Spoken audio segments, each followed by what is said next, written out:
On va donc parler d'Instagram et donc on va plutôt parler aussi de la stratégie éditoriale qu'on a sur les réseaux sociaux et en l'occurrence sur Instagram. Donc, je ne sais pas si ceux que tout à l'heure étaient déjà là. J'ai déjà parlé tout à l'heure. C'est pour ça que je vais avoir le même socle de PowerPoint parce que je fais des économies d'échelle et surtout parce que voilà, je les ai fait un peu tard et qu'il fallait faciliter les choses. Donc je me présente, je suis Élise Ménager-Durand. Alors, bon, pour tout à l'heure, il y en a qui ont déjà vu la petite histoire, mais en gros, en 3 mots, voilà, c'est Nantes, le journalisme est sur le web et le social media récemment. Alors, pour vous remettre un peu dans le contexte, je suis nantaise, donc partie un peu à Paris, études nantaises en géographie et à Sciences Com en médias. Partie voir si Paris c'était plus beau, et en fait, je suis revenue très vite. Et à Nantes, j'ai créé un blog qui s'appelle Nantes Privé. Et c'est grâce à ce blog que j'ai lancé il y a bientôt 7 ans que finalement mon aventure professionnelle nantaise s'est lancée, où j'ai intégré en fait le tourisme en Loire-Atlantique en 2012 sous le nom Oh là là, qui n'existe plus aujourd'hui, mais du coup toute la stratégie web et médias sociaux d'Olala, en fait, voilà, elle est devant vous. Donc il y avait un blog, des réseaux sociaux, une chronique sur Télé Nantes, et tout ça, c'était finalement une seule personne qui s'occupait de tout ça finalement derrière. Et donc j'ai appris beaucoup de choses chez Olala, et en l'occurrence à faire des pubs sur Facebook, comme tout à l'heure j'ai déjà parlé, et à trouver voilà un ton, une patte, entre guillemets, une signature éditoriale que j'avais déjà un peu utilisée sur Nantes Privé, mais que j'ai aussi essayé de tester sur des outils qui sont plutôt publics ou parapublics, donc avec voilà une autre cible, une autre stratégie. Et évidemment, avec toutes ces expériences, le social media est arrivé évidemment dans la même logique. Et aujourd'hui, j'ai intégré Nantes Métropole pour le grand débat de la transition énergétique. Donc c'est le truc rose qu'on voit partout là en ce moment. Donc derrière la partie web uniquement, parce que j'aurais pas la prétention de dire que je suis derrière tout le grand débat, mais derrière le site et derrière les réseaux sociaux se cache Bibi, qui va s'activer pendant 6 mois à vous donner envie de comprendre la transition énergétique, de vous impliquer dans les communautés du grand débat, de contribuer à cette grande question de la transition énergétique. Alors, j'en profite, aller faire un petit tour sur le site déjà pour vous rendre compte du travail effectué, et en plus pour pouvoir contribuer sur ce nouveau grand temps métropolitain. Alors, aujourd'hui, on est là pour parler d'Instagram, et du coup, je vais vous donner quelques chiffres comme tout à l'heure, un petit peu la base, et puis on va un petit peu creuser déjà comment ça marche, et puis ensuite comment on peut l'optimiser dans sa stratégie éditoriale. Juste comme ça pour savoir, est-ce qu'il y en a qui ont déjà un Instagram, un compte Instagram? Ouais, donc vous n'êtes pas complètement novice. Bon. Donc, les 7 chiffres à savoir, c'est un des plus récents avec Snapchat en réseau social, donc octobre 2010, c'est un des petits derniers, qui fait quand même 95 millions de photos et de vidéos postées chaque jour dans le monde. Donc petit mais costaud. C'est pas voilà, il y a quand même du monde derrière Instagram. On a 4,2 milliards de likes, voilà, qui sont comptabilisés chaque jour. Et en 2 ans, on a doublé l'audience d'Instagram. Donc j'aurais fait la même question de début il y a 2 ans. Il y aurait peut-être eu 4 mains levées. Et là, on voit bien que déjà Instagram est rentré dans une logique de réseau social, voilà, que tout le monde connaît un petit peu de nom en tout cas, et que maintenant on est de plus en plus actif à être dessus. Aussi parce qu'il est plutôt sympa comme réseau social. C'est pas, voilà, c'est des photos, ça prend pas trop de temps à regarder. On scrolle, on se balade, on fantasme des vies qu'on n'a pas des fois, mais on s'inspire. C'est le réseau social qui finalement a trouvé très vite un public et très vite une audience parce qu'il est plutôt friendly, quoi. Et les 10 hashtags qu'on utilise en France, la preuve en est. On a donc Love, Paris. Alors Paris a pour beaucoup de raisons. Il y a eu Paris aussi. Le soleil, les vacances, la photo du jour. On flâne, on fait une photo, on poste, c'est sympa, il y a du like. Bon, en gros, ça se résume à peu près à ça. C'est plutôt le happy. Et puis, Instagram, récemment, a rajouté des petites applications de facilitation pour utiliser encore plus Instagram. Donc Layout, je parle pas anglais en fait, alors je vous la fais à la vache espagnole, et Boomerang. Donc voilà, je vous ai un peu expliqué ce que c'était pour ceux qui connaissaient pas, mais globalement, je vois que tout le monde a l'air de savoir ce qu'est Instagram, donc de connaître ces deux applications. Et puis cet été, le lancement des stories, donc la fameuse application, l'option supplémentaire qui vient un petit peu aussi concurrencer Snapchat pour tous les trentenaires qui n'ont pas osé encore franchir le pas de Snapchat. On peut presque faire du Snapchat sur Instagram. Donc c'est juste merveilleux. Instagram, donc c'est des photos, c'est des hashtags, très important les hashtags, et c'est éditorialisé. À un moment donné, voilà, vous avez tous pratiquement un compte Instagram, et effectivement, outre le fait de poster des photos un peu sympas, il faut envisager Instagram comme un vrai outil éditorial. Donc on va creuser ces trois points, puis après mes petites astuces, mais c'est un peu la clé du sujet. Donc le b.a.-ba, donc là, je pense que tout le monde était à peu près à l'aise, mais je le refais quand même. Vous créez un compte, alors soit par votre compte Facebook, Instagram, c'est la même machine, soit avec une adresse email, donc c'est très simple. Vous prenez des photos, alors ça marche uniquement avec un mobile. Maintenant, il existe des applications comme Grandbrr qui vous aident à faire à peu près des effets similaires en prenant les photos qui viennent de votre ordinateur, de votre bibliothèque de photos. C'est pratique quand on est professionnel. Parce que, typiquement dans ma nouvelle expérience professionnelle, sur le grand débat de la Loire, grand débat de la transition énergétique, pardon, c'était l'ancien la Loire, c'est bien de capitaliser sur les photos qui sont faites par les photographes de Nantes Métropole. Donc, au lieu de les uploader sur mon téléphone portable pour les remettre sur Instagram, voilà, il y a des solutions comme ça qui sont très pratiques. On reprend la photo qu'on a dans la photothèque, on met des filtres éventuellement, voilà, on l'habille version Instagram et on la publie sur le compte Instagram qui est mis en lien avec l'application Grandbrr. Donc, l'idée, c'est de choisir des filtres pour embellir ces photos. Ça, c'est le plus d'Instagram, c'est qu'on peut faire des photos absolument quelconques, et d'un coup, avec la baguette magique d'Instagram, elles sont super belles. Et donc, elles ont beaucoup de likes, et donc, on a une super audience. Donc là, les effets, ça marche vraiment. C'est vrai qu'on peut quand même vraiment améliorer une photo avec les effets d'Instagram. On publie cette photo avec une petite légende. On n'oublie pas les hashtags, c'est ça qui compte en fait pour avoir une audience et avoir un petit peu l'effet mécanique du réseau social. On partage ensuite, c'est super bien fait, je vais vous montrer, sur les réseaux sociaux qu'on a, nous, personnellement, ou en tant que structure, adossée à ce compte Instagram, et on attend les likes. Jusque-là, facile. Donc voilà, en gros, je vous montre concrètement, vous faites une photo, donc là, c'est la photo de mon bureau, en fait. Donc là, elle est moche, hein, on est d'accord. Enfin, après, elle devient aussi pas terrible, mais bon, voilà. Vous avez tous ces petits filtres magiques qui vous donnent l'impression que d'un coup, tout est super beau.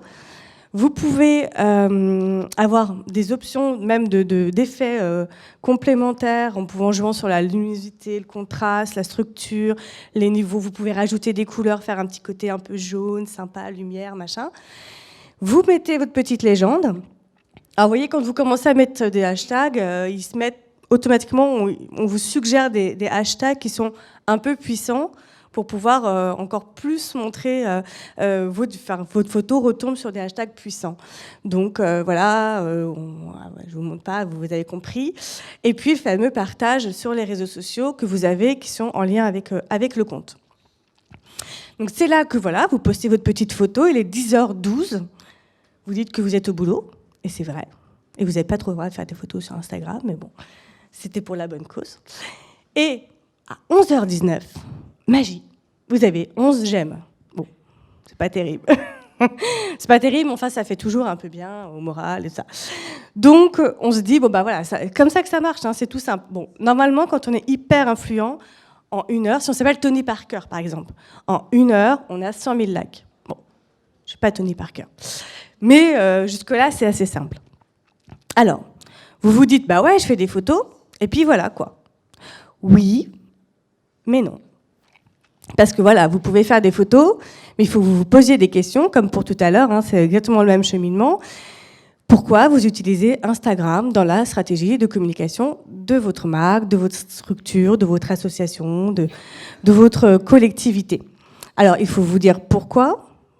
Évidemment, les mêmes objectifs classiques, comment je commence, pourquoi je la fais, à qui je veux parler, et surtout, quelle est la valeur ajoutée d'avoir un compte sur Instagram? Pourquoi on va créer en plus un compte sur Instagram? Est-ce que finalement Facebook et Twitter ne feraient pas déjà l'affaire? Est-ce que ça vaut le coup de rajouter du temps, du travail sur Instagram? Les questions qu'il faut vous poser aussi, c'est les photos. Là, je vous parlais de la photothèque de Nantes Métropole, mais c'est hyper important. C'est-à-dire qu'il faut que vous ayez dans l'idée, si vous lancez un Instagram, combien de photos vous allez pouvoir faire, vous, si vous avez éventuellement un vivier de photos que vous allez pouvoir utiliser, et à quelle cadence vous allez mettre ces photos. Est-ce que vous en mettez une par jour? Est-ce que vous en mettez une par semaine? Est-ce que vous gardez juste l'Instagram pour de l'événementiel, c'est-à-dire, oh bah là, il y a un gros truc, on est sur un salon, on vous montre les coulisses, on vous montre les off, et puis après, il n'y a plus rien pendant plusieurs semaines, plusieurs mois, parce que finalement, il n'y a plus de photos pour alimenter ce compte. Et puis, effectivement, pensez au hashtag. Est-ce que vous allez créer un hashtag officiel? Est-ce que vous allez surfer sur des hashtags qui sont puissants? Est-ce que vous allez mettre des hashtags en anglais, alors que vous êtes potentiellement une collectivité, et que du coup, l'anglais, quand on est une collectivité nantaise ou métropolitaine, c'est un peu compliqué. Normalement, on est quand même censé un peu parler français. Donc, c'est des questions qu'il faut vraiment se poser parce que les choix des hashtags est très important dans la stratégie. Et puis, est-ce qu'on reste dans l'idée qu'on montre des photos et on fait un Instagram de flux, ou est-ce qu'on essaie de créer des interactions avec les membres d'Instagram? Et du coup, il y a tout le positionnement qu'on doit avoir aussi sur Instagram. Alors, l'idée plutôt là sur Instagram, mais la façon dont je conçois l'opération Instagram, la stratégie, c'est de penser transmédia. Alors, je ne sais pas si vous connaissez le transmédia, mais le transmédia, c'est un peu l'idée de se dire, c'est pas du plurimédia. C'est pas du cross-média, c'est les grands mots un peu de la com. Le cross-média, si vous avez un message et vous utilisez plusieurs canaux pour parler du même message. Le plurimédia, c'est à peu près la même chose. Par contre, le transmédia, ça veut dire que chaque réseau social ou chaque média que vous allez utiliser a sa propre logique. Et l'exemple qui marche bien pour le transmédia, c'est l'exemple de Matrix, où en fait, on a les films Matrix, on a les jeux Matrix qui utilisent des personnages secondaires du film Matrix en soi, et il y a tout après ce qu'on peut décliner comme livre, bande dessinée, le film vidéo, animation, voilà. Et ben, c'est un peu pareil. Là, en fait, c'est dire qu'on a un panel de réseaux sociaux devant nous, et en fait, on va dire dans chaque réseau social, je vais parler différemment. Donc, je vais créer ma propre stratégie, mon propre contenu, ma communication va être différente en fonction du réseau social, pour que en fait, vous ayez une vision d'ensemble de votre structure sur tous les médias que vous allez avoir à votre disposition. Alors, c'est pas simple en fait à faire, mais c'est plutôt l'idée qu'il faudrait avoir. Donc en fait, l'idée, c'est que vous allez pouvoir utiliser chaque réseau social avec son ADN. Facebook, c'est le grand public. Twitter, c'est souvent plutôt les médias et les influenceurs. Et Instagram, c'est les coulisses, c'est le off, c'est les petites photos, c'est le moi en fait, quasiment l'ego quasiment. Donc pour une entreprise, pour une structure, l'Instagram, ça doit être un peu la même chose. On doit retrouver les coulisses, on doit retrouver les inspirations, la créativité, ce qui vous fait vous lever le matin. En fait, finalement, c'est les fameux hashtags qui sont puissants. Et puis, c'est d'utiliser Instagram pour éventuellement présenter des nouveautés, des news, pour tout ce qui est opération marketing. Et puis, c'est surtout ça le plus important, c'est dénicher les ambassadeurs de votre marque, ou en tout cas, qui sont déjà vos fans. C'est là que vous allez pouvoir les retrouver avec les hashtags, c'est là que vous allez pouvoir créer une vraie finalité avec vos ambassadeurs. Et les photos, ça vaut bien plus que 1000 mots. Et donc, du coup, avec une photo, vous allez pouvoir faire beaucoup de com et trouver les gens qui aiment votre structure, ou qui aiment votre démarche, qui aiment votre ambition. Et du coup, c'est là que vous allez pouvoir créer un vrai petit club, entre guillemets, et avec des gens que vous allez avoir très vite identifiés et que vous allez pouvoir après associer à d'autres opérations. Alors, comment on fait sur Instagram pour réfléchir à sa stratégie éditoriale ? Déjà, l'idée, au départ, il faut juste qu'on se fasse connaître. Donc, c'est comme tous les réseaux sociaux, il faut démarrer avec un fan, 5 likes sur la photo. Il faut commencer par faire juste des photos et les mettre sur les réseaux sociaux. L'avantage avec Instagram, c'est que vous pouvez les coupler avec Facebook et Twitter. Donc c'est là que si vous avez par exemple une puissance sur Facebook, si vous avez déjà une communauté qui est bien implantée, partagez les photos Instagram sur Facebook en disant « Regardez, on a créé un compte Instagram, suivez-nous aussi sur Instagram ». Et pour que les gens se disent « Ah sur Facebook, j'ai tel contenu et sur Instagram, j'en ai un autre ». Donc, ils vont rester fidèles à votre marque, à votre structure, à votre ligne éditoriale en disant sur Facebook, j'ai telle actualité et sur Instagram, j'en ai une autre. Donc, je reste fidèle à la marque. Alors, les hashtags, le franglais, c'est très bien finalement, parce qu'à un moment donné, vous êtes obligé de capter sur des hashtags qui sont un peu puissants pour sortir du lot, être vu dans la masse de photos qui sont publiées sur Instagram. Donc, au début, pour vous faire un peu connaître, n'hésitez pas à mettre un peu du hashtag anglais, des hashtags un peu à la mode. Alors, c'est pas forcément évident pour toutes les structures, mais c'est vrai que il y a des hashtags que très vite on sait qu'ils sont plus forts, donc il faut essayer de les mettre de manière un petit peu judicieuse. Il ne faut pas mettre énormément d'hashtags non plus, mais par exemple le hashtag Nantes, juste hashtag Nantes, ça vous fait remonter, ça vous fait taguer sur des recherches pour Nantes, et donc vous bénéficiez finalement de ce flux, et vous pouvez comme ça remonter, si vous avez fait une jolie photo, remonter et vous faire liker par des gens que vous ne connaissez pas, qui ne connaissaient pas votre marque, et qui vont se dire tiens, parce que la photo elle est chouette, ils vont liker. Ou après ils vont commencer à regarder votre galerie de photos et se dire bah ouais, en fait celui-là il fait quand même des chouettes photos, il y a un truc, et donc voilà. L'idée, c'est toujours de chercher à fidéliser les gens. Donc, il faut que vous vous donniez une idée, par exemple, de départ, et que vous essayiez de la tenir, entre guillemets, sur le long terme. Donc, si, par exemple, alors moi, par exemple, pour mon blog Nantes Privé, l'idée, c'était de montrer la vie quotidienne d'une Nantaise à Nantes.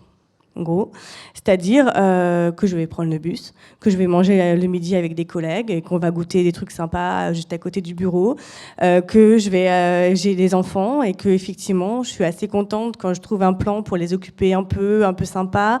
Je vais montrer que j'ai acheté le dernier coussin fait par un créateur nantais parce que je l'aime bien, j'ai envie de l'aider, ça me fait plaisir d'en parler. Donc ça, c'est un petit peu entre guillemets, ma vie, quoi. Bon, avec toute la réserve que je mets, parce que évidemment, vous ne verrez pas la tête de mes enfants. Évidemment, je fais attention à ce que ce soit pas trop personnel, mais c'est le choix que j'ai fait. C'est-à-dire que j'ai un blog où je donne des adresses nantaises, mes coups de cœur, mes actus, mes envies. La page Facebook, c'est surtout du relais d'informations de mon blog et puis de ce que je peux voir dans les événements Facebook, les choses comme ça. Et Instagram vient compléter avec plutôt les off, les coulisses. Donc après, c'est à vous de décider un choix et de maintenir ce choix le plus possible. C'est-à-dire que vous ne pouvez pas vous dire « tiens, je vais faire ça », puis très vite vous vous rendez compte que c'est compliqué, puis du coup vous arrêtez, parce que au début, quand vous n'avez pas beaucoup de fans, ça va. Mais après, il y a une sorte aussi de relation qui s'écrit avec les gens qui vont suivre votre compte. Donc si vous changez un peu de cap, il faut les amener vers ce changement de cap, ou alors, parce que ça veut dire qu'on ne maîtrise pas complètement sa stratégie. Et ce n'est pas l'objectif quand on est une structure, en tout cas. Donc, il faut surtout rester au départ très actif. Une photo régulièrement, 2 photos par jour. Essayer de créer cette relation, de remonter mécaniquement, mathématiquement dans les requêtes ou dans les galeries, dans les favoris. Essayer de choper un peu les gens qui sont potentiellement influents sur cette question, sur votre problématique, essayer d'attirer leur attention. Et puis, il ne faut pas hésiter aussi à répondre aux gens qui réagissent sur vos photos. C'est comme ça que vous créez du lien, c'est comme ça que vous créez en fait la dynamique. Et évidemment, sur Instagram, on est là pour se détendre. c'est la flânerie. On peut rester des heures à scroller notre mur de photos. Quand on a un compte, c'est très chronophage parce qu'en fait, on est très vite accro. Et on veut toujours faire des photos déjà. Et puis après, on regarde les photos de tout le monde. Au début, on suit 3 comptes, ça va. Puis à la fin, on en suit 70. Et là, on se dit, non, mais je vais passer ma journée à juste regarder ce qu'ont mis mes 70... les 70 comptes. Donc c'est vrai que c'est assez chronophage, mais c'est tout aussi le rôle d'Instagram. C'est beau, c'est sympa, on veut y être. Même si effectivement, c'est un peu des fois frustrant parce qu'on regarde un peu la vie des gens, quoi. Donc pour démarrer sur Insta, là vous voyez, ça c'est mon compte à moi. Donc je n'ai pas la prétention d'être une cador, hein, avec 1621 abonnés. C'est pas, voilà, je suis pas Tony Parker, quoi. Mais voilà, l'idée c'était de montrer un petit peu. Alors là, vous voyez, il y a presque mon enfant, mais il n'est pas en entier. Voilà, l'idée c'est de montrer un peu les off. Donc j'ai la chance d'habiter à côté de la Tour Bretagne, donc je la prends en photo quasiment une fois par semaine. Voilà, comme ça les gens voient la Tour Bretagne, c'est chouette. Donc bon, tout ça, voilà, ça je m'égare. L'idée c'est de penser un peu à des jolies photos en faisant attention aux filtres, pas trop de filtres non plus. Parce que si la photo, elle devient un peu hyper travaillée, ça se voit aussi. Et donc, essayer de faire quelque chose de à peu près chouette, mais pas trop non plus. L'accroche des statuts. Toujours, alors c'est un peu, vous avez, pour ceux qui ont fait Facebook avant, ils vont retrouver un peu la même chose, mais c'est la patte aussi, c'est comme ça que moi je fonctionne, c'est l'édito avant, finalement, le nombre de likes, voilà. Ce qui compte, c'est de bien penser la photo, bien penser la petite accroche pour capter, pour fidéliser, pour faire sourire, pour donner envie de rester sur ce compte. Avoir les bons hashtags, donc potentiellement vérifier les hashtags qui pourraient être un peu sympas sur votre marque ou sur votre structure pour vous dire est-ce que je peux l'utiliser. Vérifier avant aussi les hashtags.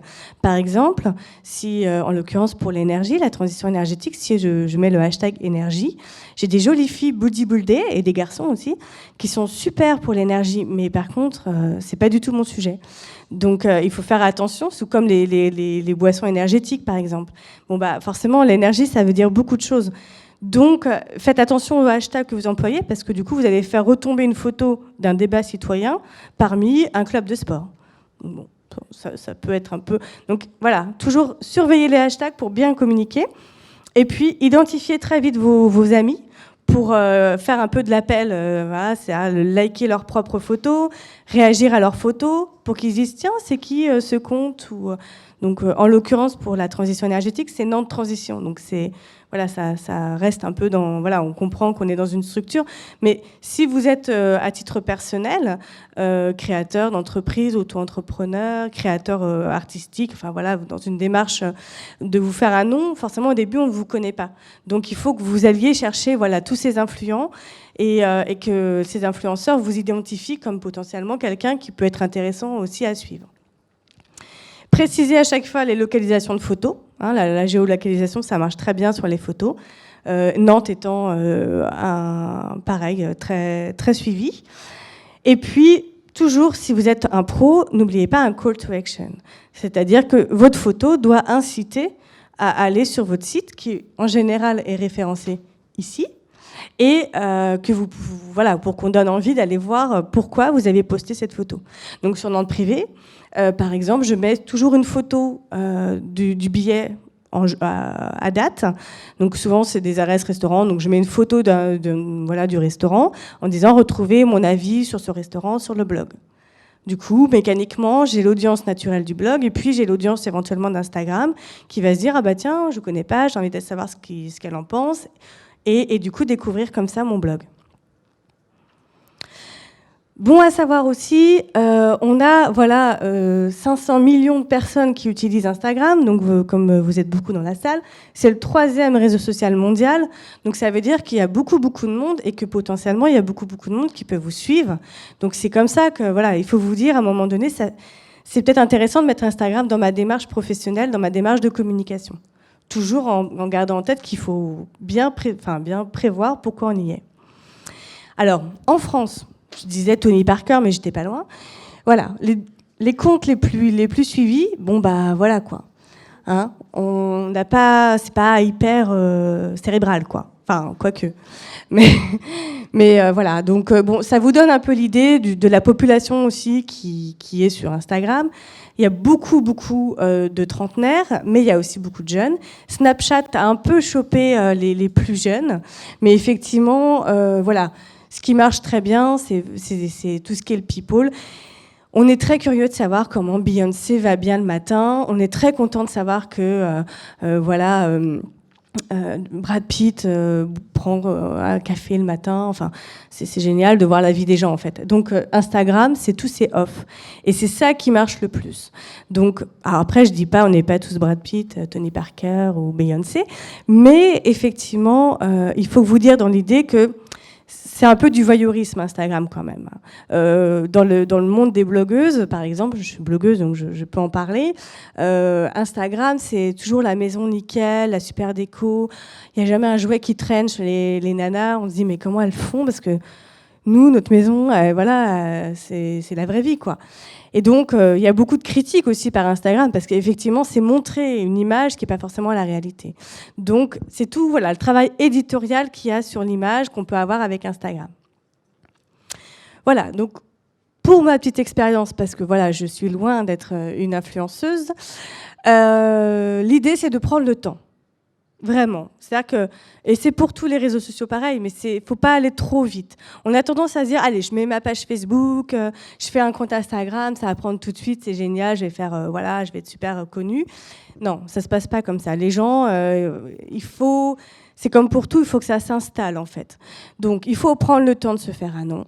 Il faut prendre le temps d'avoir une galerie qui soit à peu près cohérente, où on commence à comprendre aussi votre ligne éditoriale, photo, votre patte entre guillemets graphique. Il faut aussi un peu prendre le temps avant de montrer trop les off, parce que autant c'est rigolo sur les JO avec Snapchat, autant quand on vient de monter sa structure, des fois c'est pas, voilà, il y a des hauts, il y a des bas quand on monte dans une entreprise. On n'a pas forcément envie de toujours montrer que c'est pas si facile, donc voilà, il faut mettre un peu de distance, parce que voilà, c'est un peu se protéger aussi pour sa e-réputation, parce que tout ça, ça fait aussi partie de la e-réputation. Bien choisir ses photos pour montrer aussi le côté quali, enjoué, votre personnalité, elle va vraiment transpirer sur ce compte. Prendre le temps de répondre pour créer voilà ce lien et cette fidélisation. Commenter les amis, les influenceurs. Bref, prendre le temps de faire les choses avec intelligence, en faisant les choses bien, tranquillement, pas de précipitation. Et normalement, voilà, on peut être très très très vite influencé, par des gros comptes, mais normalement, mécaniquement, les choses vont commencer à se prendre, les gens vont rester fidèles, et puis finalement, on va retrouver une signature de vous, en fait, de votre marque, de votre asso, de votre collectivité. Il faut vraiment qu'on arrive à retrouver l'ADN de votre structure dans ce compte Instagram. Voilà, ça se termine un peu comme ça. Je pense que j'étais plus courte que prévu, mais voilà, je n'ai peut-être pas la prétention d'être incollable sur le sujet. Il y a des questions? Je vous laisse le micro du coup.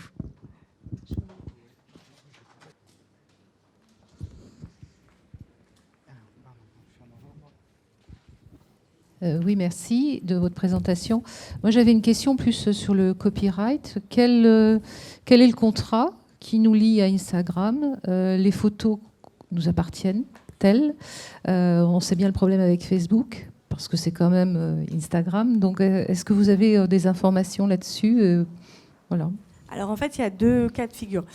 Soit vous avez un compte, alors dans l'idéal, votre compte est public.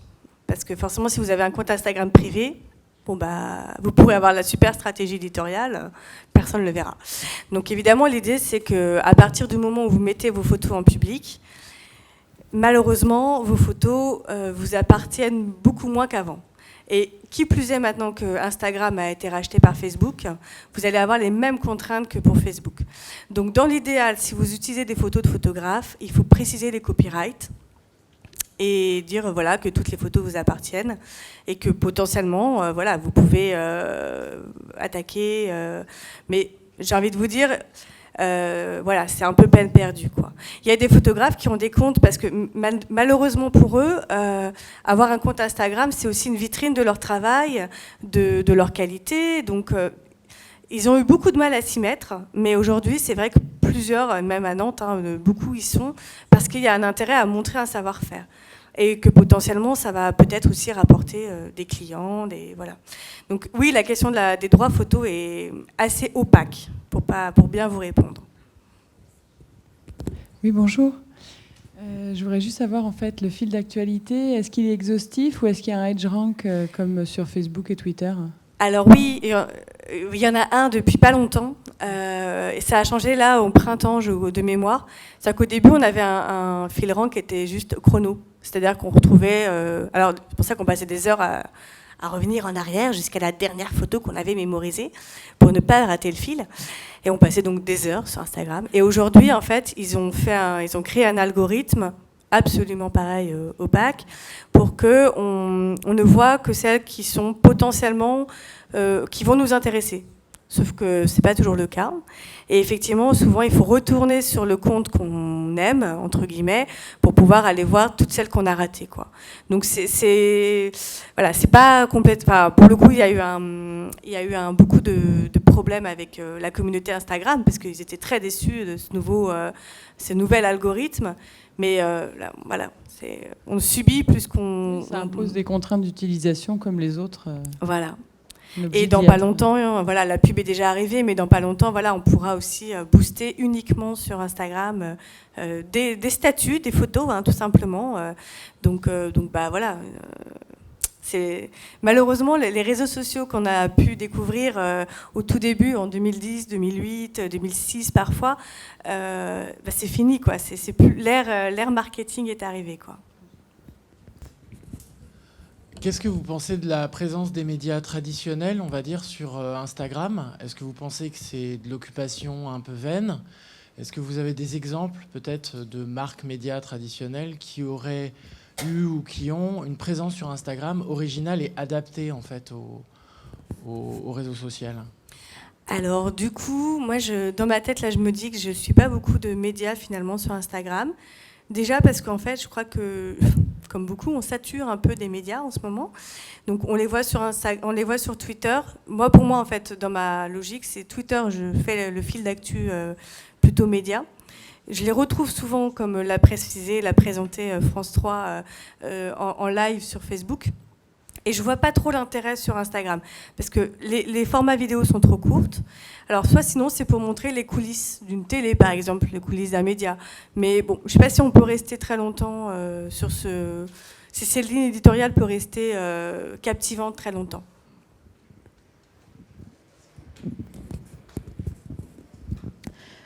Tu l'as un peu évoqué, mais du coup, il y a une particularité sur Instagram, c'est que, justement, concernant la stratégie de marque, c'est hyper compliqué de se positionner en tant que marque ou entreprise, et que du coup, c'est vraiment le côté personnel et émotion qui intéresse beaucoup plus. Et donc, moi, c'est ce qui m'interroge beaucoup, en fait. Du coup, entre voilà, mon entreprise et la marque que j'essaye de valoriser, et ma propre personne, et donc des choses un peu plus personnelles. Et j'essaie de jongler à chaque fois entre les deux, et du coup, c'est vraiment ce qui m'interroge particulièrement sur ce réseau-là. Ben, c'est un peu le problème de Instagram, c'est qu'il y a une ambivalence entre du pro et du quasi-perso. Et on a un peu du mal à savoir comment se positionner. Là, Instagram, au mois de décembre, ils vont lancer des formules pour les entreprises. Avec comme les pages Facebook, on est ils vont dupliquer Facebook sur Instagram, en fait, la même stratégie. Et donc, on va avoir des comptes entreprises qui vont être identifiés comme des comptes entreprises. Donc, on sera évidemment conscient que la part du personnel, de l'affect sera beaucoup moins importante. Après, je trouve que c'est bien aussi de montrer les gens qu'il y a aussi derrière une structure. Quand on peut se permettre de le faire. C'est pas toujours applicable pour tout le monde, mais de montrer que derrière une marque ou derrière une entreprise, il y a des gens qui ont des inspirations, qui ont des envies, qu'on des petits succès, des victoires. Ça fait partie, ça rassure aussi de te dire on n'est pas qu'une grosse machine derrière un gros nom ou derrière une opération. Donc maintenant, c'est vrai que voilà, l'ambiguïté est assez. Puis c'est monnaie courante quoi. Sur Instagram, c'est la vie perso qui est mis un peu en avant. Donc c'est voilà. Et les hashtags qui fonctionnent le plus, c'est ça. C'est ma vie, mon œuvre, moi, et ce que j'ai mangé ce midi, ma chambre, mon bureau, voilà, ma déco. Donc, ton conseil, c'est qu'il vaut mieux l'utiliser comme ça, en fait. C'est ça. Si on doit l'utiliser, effectivement, il faut mieux partir dans l'idée où on va accepter de montrer les off. C'est vraiment une autre ligne éditoriale. Donc, et je vois pas sinon l'intérêt de mettre une communication qui reste trop figée, trop corporate, trop institutionnelle. C'est pas le bon média social, en tout cas.